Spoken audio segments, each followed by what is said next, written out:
হযরত আলী রাদিয়াল্লাহু তাআলা আনহুকে এক ব্যক্তি প্রশ্ন করলেন, হে আলী, পৃথিবীর অন্য সব প্রাণীর জবান থাকলেও মাছের কেন জবান নেই এবং মাছ কেন পানিতে বসবাস করে? জবাবে হযরত আলী রাদিয়াল্লাহু তাআলা আনহু বলেন, মাছেরও জবান ছিল এবং তারা কথাও বলতে পারত, কিন্তু তারা নিজেদের উপর জুলুম করার কারণে মহান আল্লাহ তাদের জবান কেড়ে নিয়েছেন। পরে ওই ব্যক্তি আবারও প্রশ্ন করলেন, হে আলী, মাছেরা নিজেদের ওপর কি জুলুম করেছিল? তখন হযরত আলী রাদিয়াল্লাহু তাআলা আনহু পুরো ঘটনা বর্ণনা করেন। তিনি বলেন, ইবলিশ আদম আলাইহিসসালামকে সিজদা দিতে অস্বীকার করায় আল্লাহ তাআলা তাকে বিতাড়িত করেন এবং দুনিয়াতে পাঠিয়ে দেন।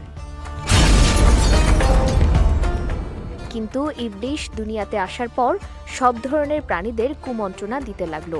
সবার প্রথমে সে কুমন্ত্রণা দেয় মাছকে।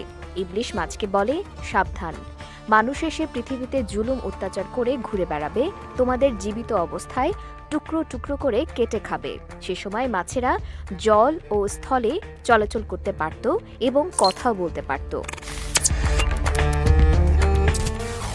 মাছেরা ইবলিশের এই কথা শুনে সমুদ্রের অন্যান্য প্রাণীদের মানুষের বিরুদ্ধে এসব কথা বলতে এবং সবাইকে একত্রিত করতে লাগলো।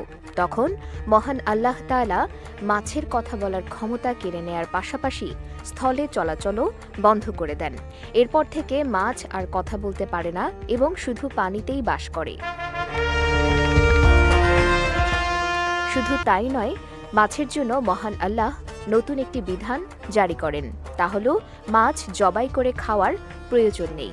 তাদের জীবিত কিংবা মৃত উভয় অবস্থায় কাটা যাবে এবং খাওয়া যাবে। মূলত মাছ ছাড়া অন্য কোনো প্রাণী জবাই করার আগে মৃত অবস্থায় খাওয়ার জায়েজ নেই। এজন্য অন্য সব হালাল প্রাণীকে আল্লাহর নাম নিয়ে জবাই করার বিধান থাকলেও